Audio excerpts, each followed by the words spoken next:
بسم اللہ الرحمن الرحیم۔ السلام علیکم ناظرین، میں ہوں عمار خان یاسر۔ ہمارے ساتھ موجود ہیں علامہ ہشام الہی ظہیر صاحب۔ بہت شکریہ سر۔ ایک بندہ ہے میرے جیسا جس کو کوئی بیماری نہیں ہے، لیکن وہ چاہتا ہے کہ مجھے مستقبل میں کوئی بیماری آئے بھی نہ، اللہ اس سے حفاظت کرے، بچائے، تو اس کے لیے کوئی وظیفہ؟ میں آپ کو اس کے لیے ایک بڑا مجرب وظیفہ بتانا چاہتا ہوں کہ اگر کسی بندہ بیمار نہیں ہے، وہ چاہتا ہے مجھے رزق ملے، وہ چاہتا ہے مجھے یہ گھر ملے، ہر چیز کے لیے اس کے لیے نا ایک بہترین وظیفہ اسم اعظم کا۔ نبی کریم صلی اللہ علیہ وسلم نے فرمایا اسم اعظم اللہ کا ایک ایسا نام ہے کہ جس کے ذریعے مانگا جائے تو اللہ فوری عنایت کرتا ہے۔ ویسے تو دعا کے 3 نتیجے ہیں، اللہ تعالیٰ یا فوری دیتا ہے، یا اس کے بدلے میں کوئی حادثہ ڈالتا ہے، یا قیامت کے دن ظہیرہ ہوتا ہے۔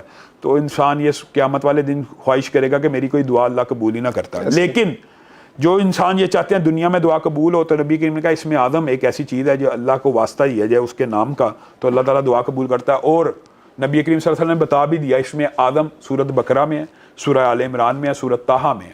تو صحابیوں نے اخذ یہ کیا کہ وہ کیا ہے، اللہ لا الہ الا هو الحی القیوم، الف لام میم، اللہ لا الہ الا هو الحی القیوم وعنت الوجوہ للحی القیوم۔ تو گویا اس کے اندر الحی القیوم لفظ کامن ہے تینوں صورتوں میں۔ تو اکثر علماء نے یہ استدلال کیا شاید اسم اعظم یہ ہے۔ تو اس حوالے سے میرے جو نانا تھے حافظ محمد گوندلوی رحمہ اللہ، وہ یہ بیان کیا کرتے تھے کہ اسم اعظم کا جو بندہ وظیفہ کرنا چاہتا ہے نا، وہ اس طرح پڑھا کرے، حالی حی القیوم نہیں، بسم اللہ الرحمن الرحیم، الف لام میم، اللہ لا الہ الا هو الحی القیوم، یا واحد یا ذا الجلال والاکرام، یا واحد یا ذا الجلال والاکرام۔